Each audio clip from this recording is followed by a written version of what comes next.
안녕하세요. 책 읽어주는 남자 채널 북스입니다. 오늘 소개드릴 책은 노인과 바다라는 책이고요. 어니스트 해밍웨이가 지은 책입니다. 워낙에 유명한 세계 명작 고전 중에 하나죠.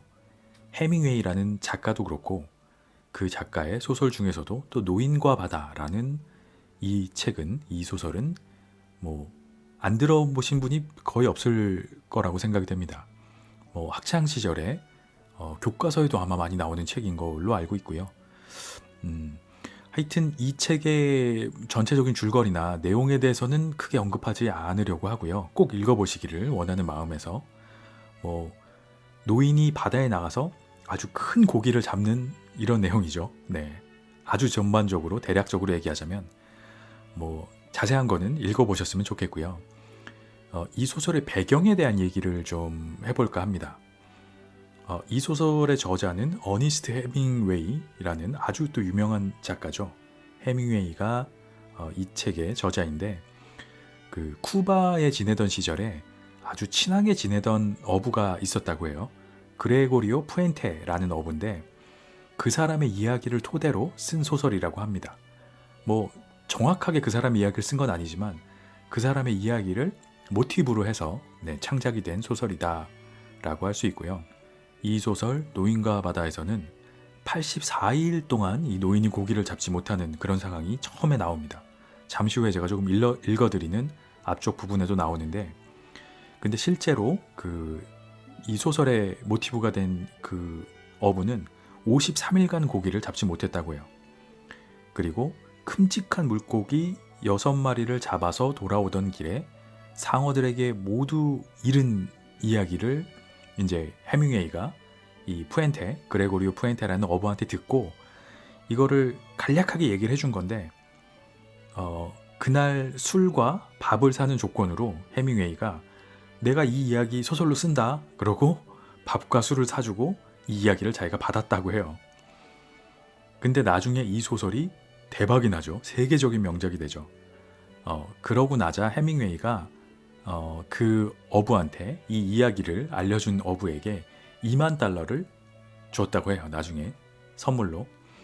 그 1950년대 당시에 미국의 일반적인 노동자 7년치 연봉에 해당하는 돈이라고 합니다. $20,000라는 게 미국의 일반 노동자 기준으로도 그 정도니까 거기보다 생활 수준이 더 낮은, 물가 수준이 더 낮은 쿠바를 기준으로는 어마어마한 돈이었겠죠.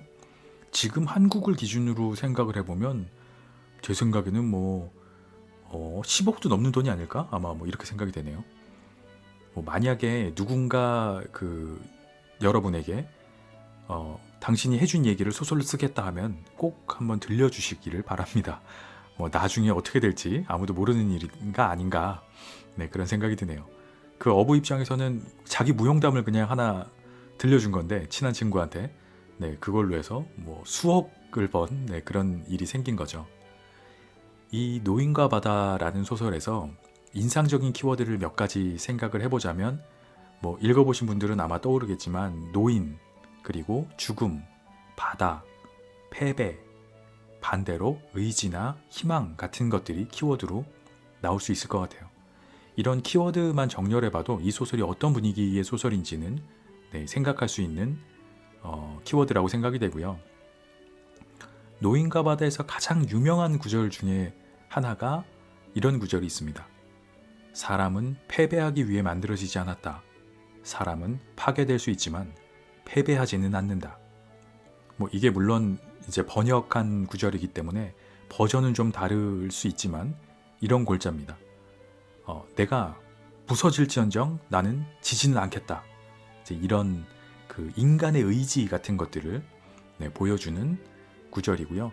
이 노인과 바다에서 아주 손꼽히는 유명한 구절 중에 하나고 이 해밍웨이라는 작가 자체가 인간의 의지를 굉장히 높이 사는 스타일이었다고 해요. 실제로도 해밍웨이가 극기라고 그러죠. 스스로를 이겨내는 그런 극기를 강조하는 마초 스타일이었다고 합니다. 실제로는. 그래서 바다를 상대로 강렬한 어떤 인간의 의지를 이 노인과 바다에서 이 노인을 통해서 보여주고 있다라고 할 수 있고요. 또 반면에 해밍웨이는 허무주의적인 작가로도 유명합니다. 이 소설의 결말을 아시는 분들이라면 허무주의라는 말이 얼마나 이 소설과 잘 어울리는지 아마 아실 수 있을 텐데요. 제가 처음에 그렇게 얘기를 드렸죠. 노인이 아주 큰 물고기를 잡는 이야기다 라고 말씀을 드렸는데, 그 물고기가 어떻게 되는지는 결말에서 보실 수 있는데 굉장히 허무한 엔딩이라고 생각을 할 수도 있고요. 하지만 노인은 그 결말을 허무하게 생각하지 않았습니다. 개인적으로도 어떤 그 과정을 아주 함께하는 것 같은 그런 생동감이 있어서 아주 재밌는 이야기였다고 생각이 되고요. 그 고기를 잡는 순간의 묘사 같은 게 굉장히 생생하고 생동감이 있어요. 고기를 막 이렇게 밀고 당기고 하는 어떤 격렬함 같은 게 묘사된 부분이 꼭 그 배를 옆에서 같이 타고 있으면서 그 고기를 잡는 과정을 보는 것 같은 그런 생동감이 있는 그런 소설이고요. 역시나 이 노인의 어떤 불타오르는 의지, 이런 게 참 좋았던 소설이라고 생각이 됩니다. 이런 잡히는 상대가 되는 거죠. 고기나 상어, 물고기나 상어는 본능으로 싸우는 거죠. 사실 안 죽으려고 싸우는 거죠. 이거를 끌려 올라가면 죽는다라는 본능이 있으니까. 근데 이 노인은 인간의 어떤 순수한 의지로 그들과 싸우는 거죠. 본능으로 싸우는 게 아니죠. 어떤 순수한 의지, 내가 지지 않겠다라는 의지를 가지고 싸우는 게 어떤 참 인간의 순수 의지, 이런 거를 보여주는 좀 멋있는 장면이 아닌가 생각이 들었고요. 저는 이 배에서의 장면 중에 좋았던 것 중에 하나가 왼손이 쥐가 나서 막 이렇게 오그라드는 상황이 와요. 쥐가 나니까 마음대로 컨트롤이 안 되는 거죠, 손이. 그래서 쥐가 나서 막 오그라드는 왼손하고 이 노인이 막 대화를 해요. 이 세상을 살아가다 보면은 어떤 정말 중요한 순간에 일이 뜻대로 되지 않을 때가 있죠. 그게 그렇게 되면 안 되는데 하필이면 그 순간에 그렇게 될 때가 있잖아요. 정말 세상 시쳇말로 미치고 팔짝 뛴다 그러죠. 진짜 야, 지금 이게 이러면 안 되는데, 그런데 하필이면 꼭 그때 마음대로 안 돼요. 근데 인생을 수십 년간 살아가신 노련한 노인께서는, 영감님께서는 이 자기의 왼손을 어르고 타이르고 대화를 하면서 응원을 합니다. 아주 조금 남겨놨던 소중한 식량이 있는데 그거를 왼손이 힘을 내라고 아낌없이 막 먹기도 하고요. 스스로 필요한 순간에는 괜찮아질 거다라고 위로하고 안심시키고, 이런 장면이 나오는데, 이 장면에서 저는 우리 인생이 이런 게 아닌가, 이런 생각이 좀 들었어요. 내 맘대로 되지 않을 때가 태반이죠. 항상 뭔가 준비도 좀 부족한 것 같고, 뭘 해보려고 하면 시간도 부족하고, 지금 내가 요걸 가져왔어야 되는데 놓고 온 게 하필이면 꼭 지금 제일 필요한 거고, 항상 들고 다니는 거였는데 마침 한번 놓고 왔는데 꼭 필요하기도 하고, 참 세상 일이라는 게 그런 것 같아요. 마음대로 되지 않죠. 근데 이 노인과 바다를 읽으면 이런 생각이 들어요. 근데 어쩌겠냐. 우리는 바다 한가운데 작은 보트 위에 이 노인처럼 혼자 있는 거죠. 이 인생이라는 바다 위에 혼자서 작은 보트 위에 다 이거를 이겨내고 겪어내고 해결해야 되는 사람들인 거죠. 우리 모두 각자가 그런 게 아닌가라고 생각이 됩니다. 이 노인이 이 물고기와 이제 싸움을 하는데, 힘겨루기를 하는데, 이 물고기는 노인 입장에서 보면 아주 젊고 힘도 세고 지치지도 않습니다. 노인은 너무 힘든데 이 물고기는 지치지도 않아요. 그리고 상어떼들은 엄청나게 힘도 세고 맹렬하고 한데, 한 녀석을 어떻게 겨우 물리치면 다음에 온 녀석은 더 세고, 또 한 마리 두 마리 처리하면 더 많은 상어떼가 몰려오고, 식량도 부족하고 물도 부족하고 항상 충분한 게 없죠.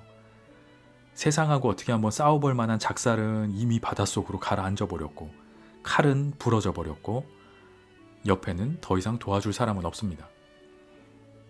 이 노인이 자기 왼손을 타이르는 거는 결국에 해결할 수 있는 거는 내 왼손과 오른손, 내 스스로 이 세상하고 싸우는 수밖에 없는 그런 상황이 펼쳐집니다. 그런 게 인생인가 보다, 이런 게 느껴지는 것이 이 노인과 바다의 묘미가 아닌가, 생각이 됩니다. 이 노인은 사실은 평생을 이렇게 살아왔겠죠. 이렇게 바다와 싸우고 물고기와 상어떼와 싸우면서 평생을 이렇게 싸워왔죠. 그 사람들은 84일간이나 고기를 잡지 못한 이 노인을 보고 뭐 놀리는 사람도 있고 수군대는 사람도 있고, 아, 그 재수가 이제 떨어졌다, 재수가 없다, 이렇게 막 말하기도 하고. 근데 어떻게 보면 이 노인 입장에서는 84일간 정도는 대단한 일이 아닐 수도 있다라는 생각도 들어요. 저는 평생을 해온 일인데 그 중에 한 80일, 90일, 100일 정도가 뭐가 대수겠는가라고 생각이 될 수 있다라고 생각이 되고요. 뭐 결말에 그 고기가 그렇게 된 것도 있을 수 있는 일이다라고 생각할 수 있을 것 같습니다. 노인 입장에선 특히나요. 또 노인은 어쨌든 고기와 싸워서 이겼죠. 그리고 고기를 결국에 잡았죠. 그리고 고기는 사라졌습니다. 그래서 이 노인은 고기를 잡은 거라고 할 수도 있고요. 누군가 만약에 물어본다면, 그래서 노인과 바다에서 그 노인이 고기를 잡았어 못 잡았어? 라고 물어본다면 잡은 거라고 할 수도 있고 또 아니다라고 얘기할 수도 있을 것 같아요. 하지만 어느 쪽이든 중요한 것은 아니다라는 생각도 듭니다. 결국에 노인은 또 하루 이틀 추스리고 결국 다시 바다로 나갈 것이기 때문에 그 고기를 잡고 못 잡고는 그리 중요한 것이 아니다. 또 그것이 인생이다. 이런 생각을 할 수 있는 책입니다. 노인과 바다에 나오는 구절 중에 이 노인이 하는 말인데 이런 대사가 있습니다. 나이는 내 자명종이지. 늙으면 왜 그리 잠이 일찍 깨는지 몰라. 하루를 좀 더 길게 살고 싶어서 그런가? 이렇게 독백이 나오는데 자기 스스로 얘기를 하는데 우리도 모두 마찬가지인 것 같습니다. 긴 하루가 시작되기 전에 한 번쯤 생각해보면 좋겠다라는 생각이 듭니다.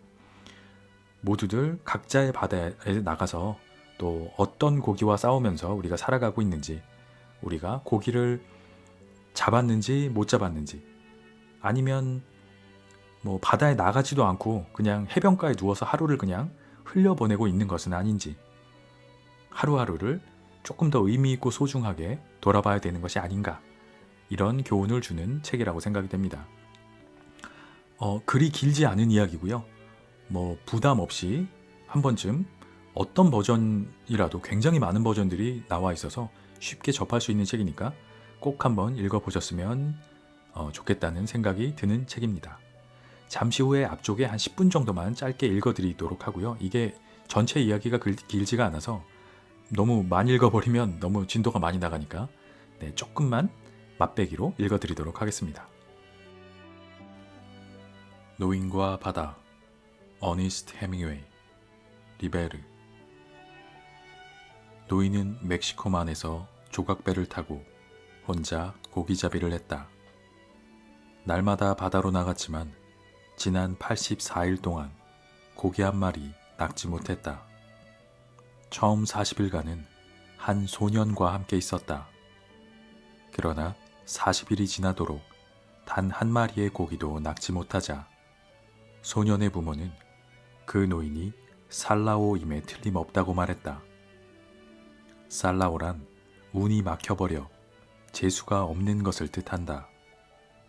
소년은 부모의 성화에 못 이겨 다른 배를 따라 나섰는데 첫 주에 큼직한 고기를 3마리나 낚았다.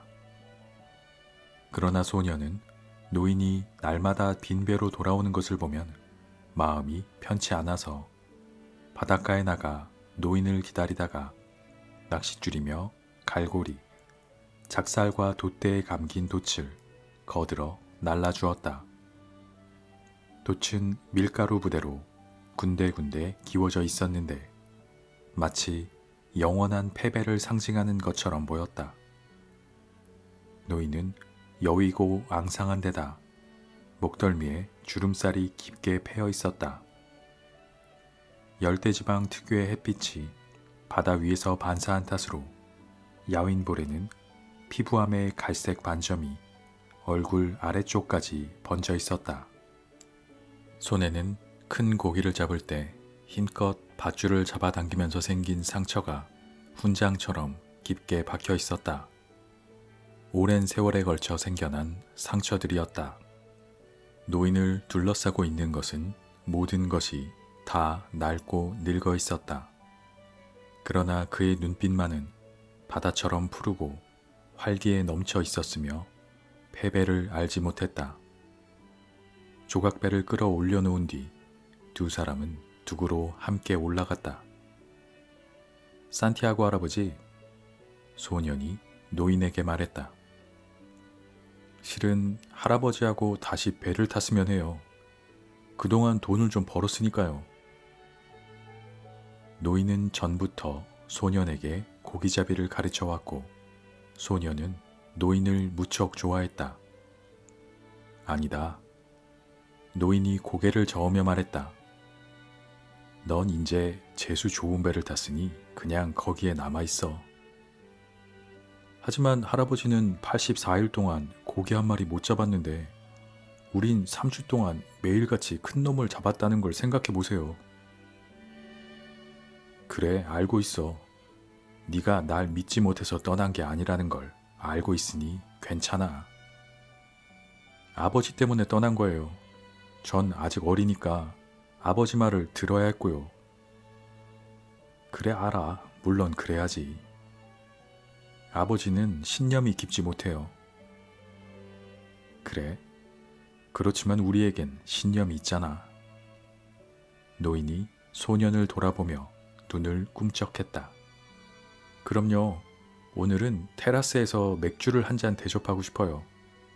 그러고 나서 저 어구들을 집으로 날라요. 좋지. 우린 고기잡이 동지니까. 테라스에 자리를 잡고 앉자 주변의 많은 어부가 노인을 놀려댔다. 그러나 노인은 화를 내지 않았다. 나이 지긋한 어부들은 그런 노인을 가엾게 여겼으나 그런 심정을 밖으로 드러내지는 않았다. 단지 조류라든지 낚싯줄을 들이웠던 바다의 깊이, 최근의 좋은 날씨에 대해 아니면 그날 있었던 일들에 대해 조용히 이야기를 나눌 뿐이었다. 그날 재미를 본 축들은 돛새치에 칼질을 해서 2개의 널빤지에 기다랗게 눕혀놓고 그 판자 양쪽에 한 사람씩 붙어 비틀거리면서 어류 저장고로 운반해 갔다. 그곳에서 아바나 시장으로 운반해 갈 냉동 화물차를 기다리는 것이다. 상어를 잡은 어부들은 만해 건너편에 있는 공장으로 가서 도르래와 밧줄로 상어를 달아 올린 뒤 간을 빼내고 지느러미를 자른 다음 껍질을 벗기고 살을 소금에 절이기 위해 토막을 쳤다. 바람이 동쪽에서 불어오면 항구 건너쪽까지 상어 공장의 생선 냄새가 풍겨왔다. 그러나 오늘은 바람이 북쪽으로 불다가 그나마 그치고 만 데다 테라스에 햇볕이 잘 들고 상쾌해서 냄새도 나는 듯 마는 듯 했다. 산티아고 할아버지, 소년이 노인을 불렀다. 노인이 대답했다. 그는 맥주잔을 든 채 옛날 생각을 하고 있는 중이었다. 나가서 내일 쓸 정어리를 좀 구해올까요? 넌 가서 야구나 하렴. 아직은 나 혼자서도 노를 저을 수 있고 로엘리오가 어망을 던질 테니까. 하지만 전 지금 나갔다 왔으면 좋겠는데요. 할아버지하고 같이 고기잡이를 할 수 없으니까 다른 일이라도 도와드리고 싶어요. 맥주를 샀잖아. 그걸로 됐어. 너도 이제 어른이 다 되었구나. 할아버지가 저를 처음 배에 태워주셨던 게 제가 몇 살 때 일이죠? 5살이었지 아마. 내가 그때 꽤 힘센 놈을 하나 잡아 올렸는데 그 놈이 배를 산산조각 낼 뻔했지. 너도 하마터면 죽을 뻔했어. 기억나니? 생각나는 건 그놈이 꼬리를 철썩거리는 통에 가로대가 부러지고 할아버지가 몽둥이로 그놈을 후려 갈기던 소리예요. 할아버지가 그때 저를 뱃머리 쪽으로 떠밀어 버리던 거며 배 전체가 요동치는데 큰 나무를 찍어 넘기듯 할아버지가 몽둥이로 그놈을 내려치던 소리, 이윽고 내 몸에서 늘큰한 피비린내가 나던 것도 기억해요. 정말 그때 일을 다 기억하고 있는 거냐? 아니면 내가 나중에 이야기해 주었던 건가? 우리가 함께 배를 타고 나간 다음부터의 일은 다 기억하고 있는걸요. 노인은 햇볕에 그을린 얼굴을 들더니 자애로운 눈으로 소년을 바라보았다. 네가 내 아들이라면 너를 데리고 나가서 모험이라도 해보겠는데. 하지만 너한테는 부모님이 계신 데다 또 너는 지금 재수 좋은 배를 타고 있잖니. 정어리를 구해올까요? 미끼도 4개쯤은 구해올 수 있어요. 내 미끼는 오늘치도 아직 많이 남았다. 괴짝에 소금으로 절여뒀어. 싱싱한 걸로 4마리만 가져올게요. 정 그렇다면 1마리만 가져오너라. 노인은 희망과 자신을 완전히 잃은 적이 없었다. 지금도 미풍이 일 때처럼 희망과 함께 자신감이 솟구치는 걸 느낄 수 있었다. 2마리만 가져올게요. 소년이 고집을 부렸다. 그래, 2마리만. 설마 훔친 건 아니겠지? 훔칠 수도 있었지만 이건 산 거예요. 고맙다. 노인이 말했다. 그는 단순한 성격이라 일단 한번 결정하고 나면 지나간 일에 집착하지 않았다. 그러나 그는 지금 자기가 양보했다는 걸 깨달았고 그것이 결코 부끄러운 일도 진정한 자부심에 손상을 주는 일도 아니라고 생각했다. 조류가 이대로만 있어준다면 내일은 재수가 좋을 거야. 내일은 어느 쪽으로 가시려고요? 멀리 나가보려고. 그래도 바람이 바뀌면 돌아와야지. 날이 밝기 전에 나가야겠다. 저도 주인을 졸라서라도 멀리 나가볼게요. 할아버지가 만일 진짜 큰 놈이라도 잡게 되면 옆에서 할아버지를 도울 수 있게 말이에요. 네 주인은 너무 멀리 나가는 건 싫어할걸. 그래도 새가 고기를 찾고 있는 거나 또 주인이 보지 못한 걸 봤다고 우겨서 돌고래를 쫓아 멀리 나가게 할 거예요.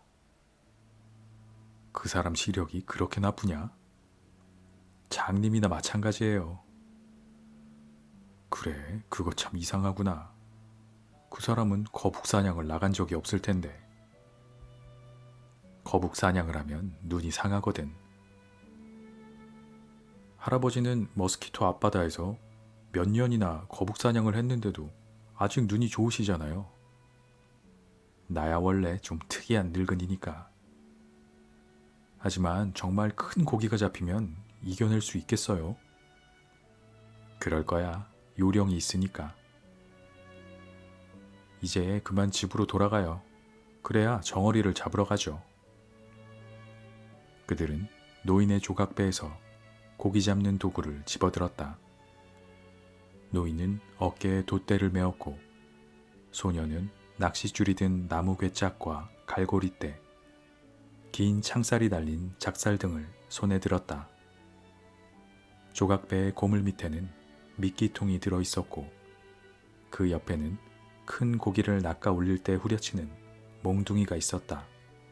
노인의 물건을 훔쳐갈 사람은 없었지만 독과 굵은 밧줄은 이슬을 맞으면 좋지 않기 때문에 집으로 가지고 가는 편이 나았다. 노인은 누군가가 자신의 물건을 훔쳐가지는 않을 거라고 믿고 있었지만 갈고리대나 작사를 배에 놔둠으로써 쓸데없이 다른 사람의 마음을 어지럽힐 필요는 없다고 생각했다.